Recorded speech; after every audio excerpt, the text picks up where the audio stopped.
माझे नाव शर्वरी भरत देशमुख. माझ्या शाळेचे नाव रायगड जिल्हा परिषद प्राथमिक शाळा सांगली. माझ्या ह्या पुस्तकाच्या मुखपृष्ठावर 2 महिला दिसत आहे आणि 2 मुली दिसत आहे आणि एक मांजर दूध पिताना दिसत आहे. आणि माझ्या पुस्तकाच्या मूलपृष्ठावर 2 मुली दिसत आहे.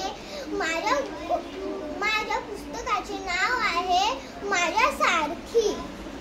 एके दिवशी राणीची आत्या तिच्या घरी आली आणि तिची पोरगीही आली होती.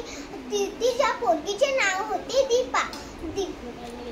राणीने दीपाला खेळवून राहिले आणि दीपा 1 वर्षाचीच होती. आणि मग राणीने दीपाला खेळवून लागले आणि रमाही तिथं दीपाला खेळवू लागली.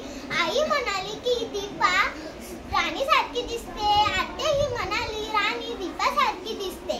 मग राणीने दीपाचं तोंड उघडून बघितले आणि तिचे दात शोधू लागले. दीपाचे दात फक्त 4च होते आणि राणीचे दात जास्त होते. आणि मग राणीने दीपाचे पाय मिळून पाहिले. दीपाचे पाय छोटे होते आणि राणीचे पाय मोठे होते.